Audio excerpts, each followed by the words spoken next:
الله الله الله وفقني يا الله الله الله الله.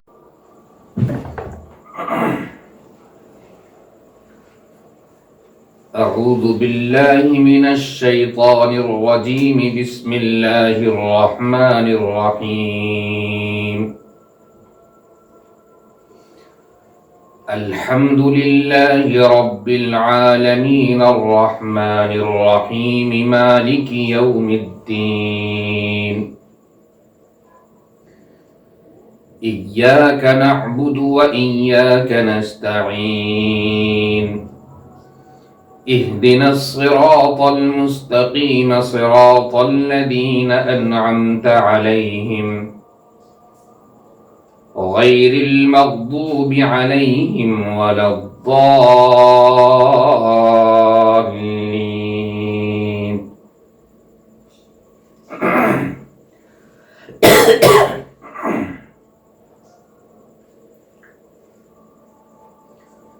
شروع کرتا ہوں میں اللہ کے نام سے جو بڑے مہربان نہایت رحم کرنے والے ہیں۔ تمام تعریفیں خاص ہیں اللہ ہی کے لیے جو تمام جہانوں کا پروردگار ہے، بڑا مہربان نہایت رحم کرنے والا ہے، روز جزا کا مالک ہے۔ ہم تیری ہی عبادت کرتے ہیں اور تجھ ہی سے مدد طلب کرتے ہیں۔ ہماری رہنمائی فرمائیے صراط مستقیم کی، سیدھی راہ کی، یعنی ان لوگوں کی راہ کی جن پر تو نے انعام کیا ہے، نہ کہ ان لوگوں کی راہ کی جن پر تیرا غضب نازل ہوا ہے، اور نہ گمراہوں کی راہ کی۔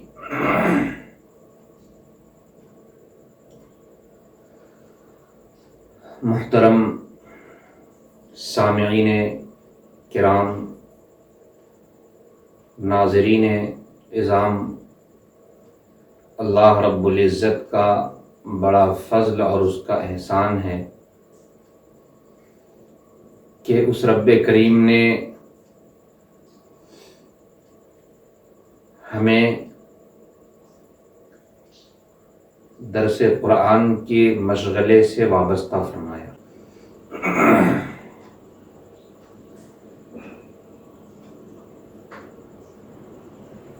سورہ فاتحہ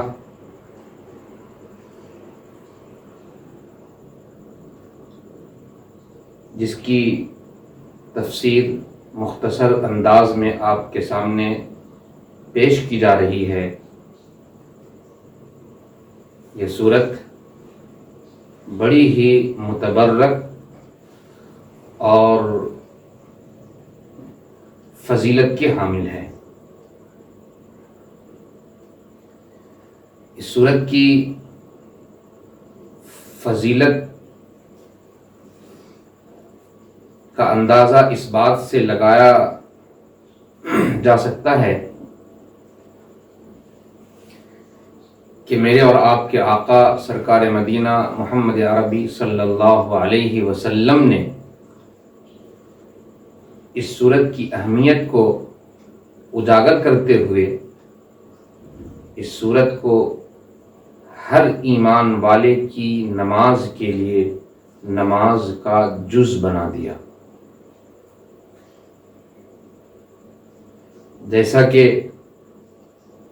احادیث میں مروی ہے، آپ صلی اللہ علیہ وسلم نے ارشاد فرمایا ہے، لا صلاۃ الا بفاتحۃ الکتاب،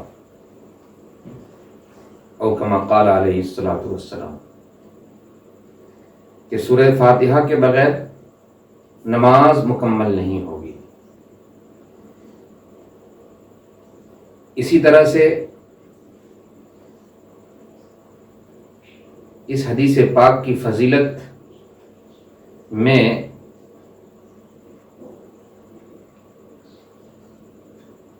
امام بخاری رحمۃ اللہ علیہ نے ایک روایت نقل کی ہے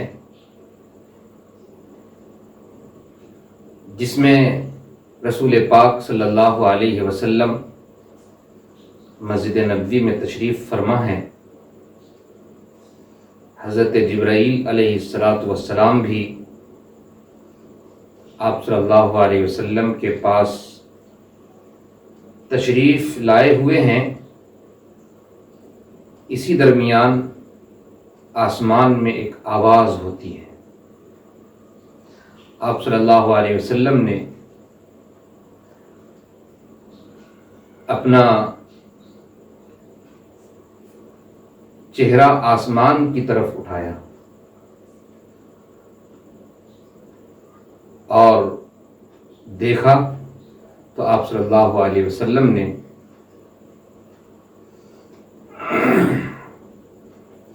فرمایا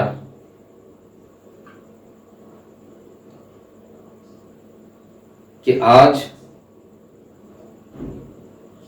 آسمان سے ایک ایسے فرشتے آ رہے ہیں جو اس سے پہلے کبھی نہیں آئے تھے. اسی طرح سے قرآن پاک کی وہ صورت لے کر کے آئے ہیں جو اس سے پہلے اتنی عظیم صورت نہیں آئی تھی، اور آنے کے بعد سورہ فاتحہ رسول پاک صلی اللہ علیہ وسلم کو عطا کی گئی.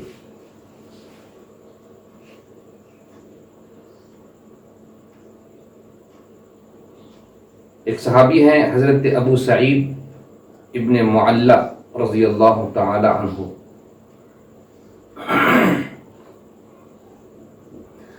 وہ فرماتے ہیں کہ میں ایک مرتبہ مسجد نبوی میں نماز پڑھ رہا تھا. اتنے میں اللہ کے رسول صلی اللہ علیہ وسلم نے مجھے آواز دی. تو چونکہ میں نماز میں تھا اس لیے آپ کی آواز اور آپ کی دعوت پر میں کوئی جواب نہیں دے سکا اور نماز مکمل کرتا رہا. جب نماز سے فارغ ہوا تو آپ صلی اللہ علیہ وسلم کی خدمت میں حاضر ہوا. آپ نے دریافت کیا، پوچھا کہ ابو سعید، میں نے جب تمہیں بلایا تو اس وقت جواب کیوں نہیں دیا؟ تو حضرت ابو سعید ابن معلّہ رضی اللہ تعالی عنہ نے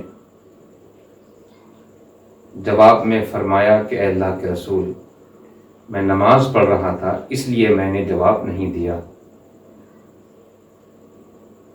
تو آپ صلی اللہ علیہ وسلم نے یہ آیت تلاوت فرمائی، یا ایھا الذین آمنوا استجیبوا للہ وللرسول اذا دعاکم،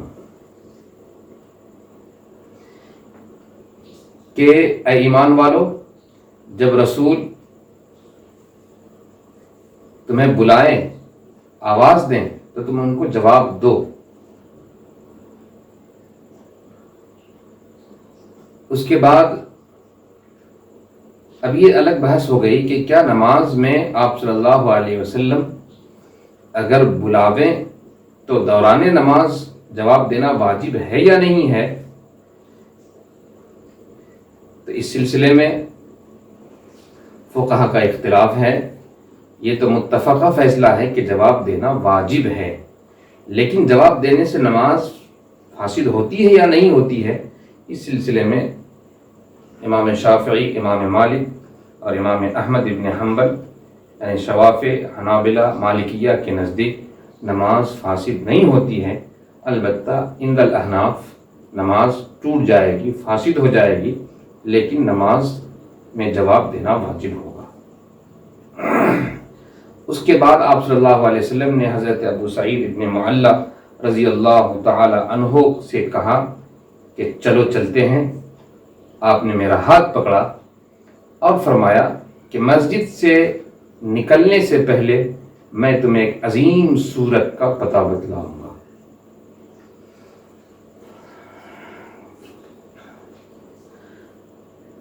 آپ صلی اللہ علیہ وسلم نے میرے ہاتھ کو پکڑ کر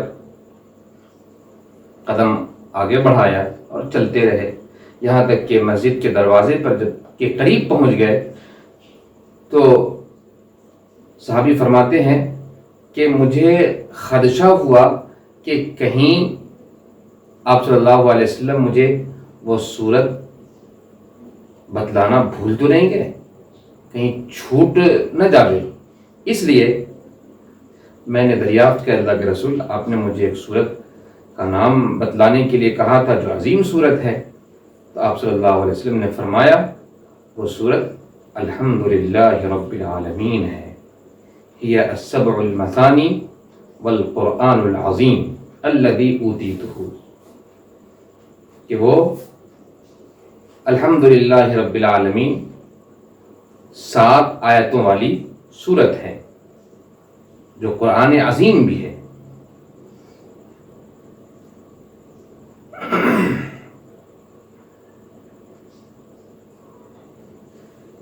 تو یہ اس صورت کی فضیلتیں ہیں، اس صورت کی فضیلتیں اس صورت کے نام سے بھی ظاہر ہوتی ہیں۔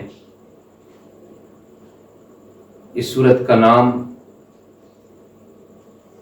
سورۃ الفاتحہ ہے، مکی صورت ہے۔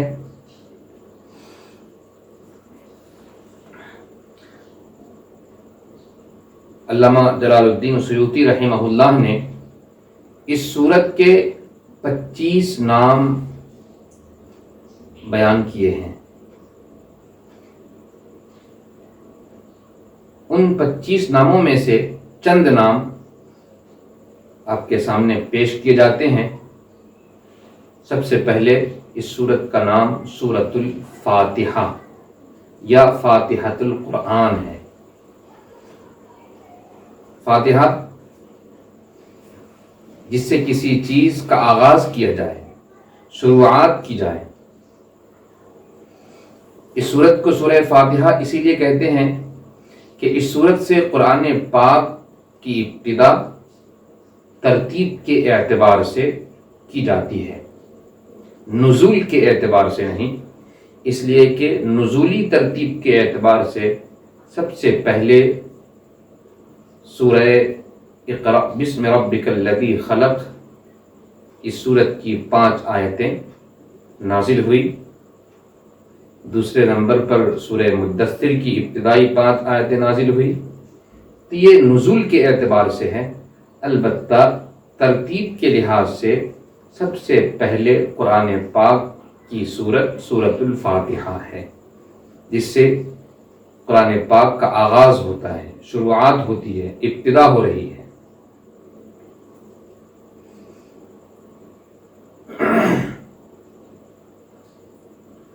دوسرا نام ام الکتاب یا ام القرآن۔ ام القرآن، ام الکتاب یعنی قرآن پاک کی اصل۔ اس کتاب کو ام الکتاب یا ام القرآن اس لیے کہا گیا اس سورت کو کہ اللہ رب العزت نے پورے قرآن پاک میں جو چیزیں بیان کی ہے، جتنے احکامات اور جتنی بھی باتیں اللہ رب العزت نے قرآن پاک میں بیان کی ہے، ان تمام کو اللہ رب العزت نے اس سورۃ الفاتحہ کے اندر جمع کر دیا ہے، سورہ فاتحہ میں جمع کر دیا۔ گویا یہ سورت پورے قرآن کا ایک خلاصہ ہے، پورے قرآن کی اصل ہے، پورے قرآن کا ایک نچوڑ ہے۔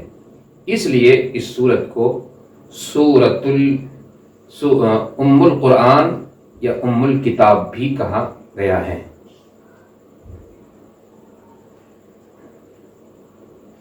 اس سورت کا ایک نام السبع المثانی بھی ہے، جیسا کہ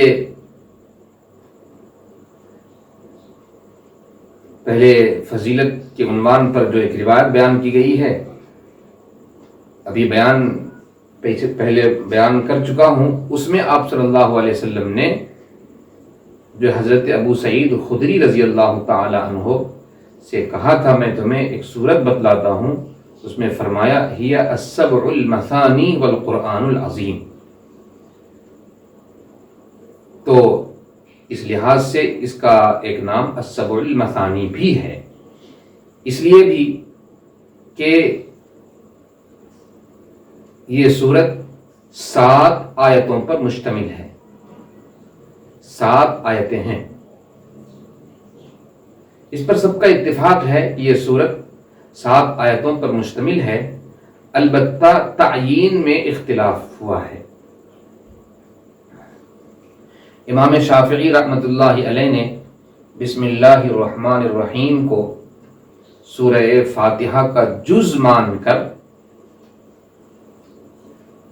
اس سورت کو 7 آیتوں پر مشتمل مانا ہے، یعنی بسم اللہ الرحمن الرحیم، الحمد للہ رب العالمین، الرحمن الرحیم، مالک یوم الدین، ایاک نعبد و ایاک نستعین، اہدنا الصراط المستقیم، یہ 6، اس کے بعد صراط الذین انعمت علیہم غیر المغضوب علیہم ولا الضالین۔ اس طرح سے یہ کل 7 آیتیں متعین کی گئی ہیں امام شافعی رحمۃ اللہ علیہ کی طرف سے۔ امام اعظم ابو حنیفہ رحمۃ اللہ علیہ کے نزدیک 7 آیتیں تو ہیں، لیکن بسم اللہ کو اس کا جز نہیں مانا، بلکہ وہ جزء قرآن ہے، اور انہوں نے پہلی آیت الحمد للہ رب العالمین، اور دوسری آیت الرحمن الرحیم، تیسری آیت مالک یوم الدین، چوتھی آیت ایاک نعبد و ایاک نستعین، پانچویں آیت اہدنا الصراط المستقیم، اور چھٹی آیت صراط الذین انعمت علیہم، اور 7ویں آیت غیر المغضوب علیہم ولا الضالین۔ ویا صراط الذین انعمت علیہم یہاں تک ایک مستقل آیت عند الاحناف شمار کی گئی ہے۔ اس طرح سے یہ 7 آیتیں ہیں۔ اور المثانی جو کہا گیا السبع المثانی، اس کی وجہ یہ ہے کہ مثانی یہ مثنا کی جمع ہے، جس کے معنی میں تکرار آتا ہے، دو بار، دو۔ تو اس کو المثانی سے تعبیر اس لیے کیا گیا کہ اس سورت کا نزول 2 مرتبہ ہوا۔ ایک اس سورت کا نزول مکی زندگی میں بھی ہوا، اور دوسری مرتبہ اس سورت کا نزول مدنی زندگی میں ہوا۔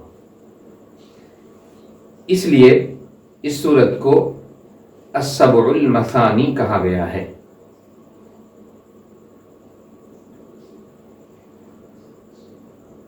اب یہ کہ 2 مرتبہ جب نازل ہوئی تو ایک اعتراض وارد ہو سکتا ہے کہ پھر اس کو مکی ہی کیوں کہا گیا؟ جب مدینہ میں نازل ہوئی تو مدنی بھی کہا جا سکتا ہے۔ اس کے مختلف جوابات مفسرین نے دیے ہیں۔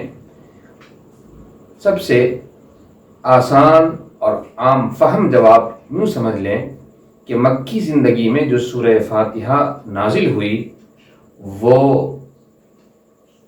جزو قرآن بنا کر نازل کی گئی، اور مدنی زندگی میں جو نازل کی گئی وہ ایک دعا کی حیثیت سے اس سورت کا نزول ہوا تھا۔ اس لیے مفسرین نے سورۃ الفاتحہ کو مکی ہی شمار کیا ہے۔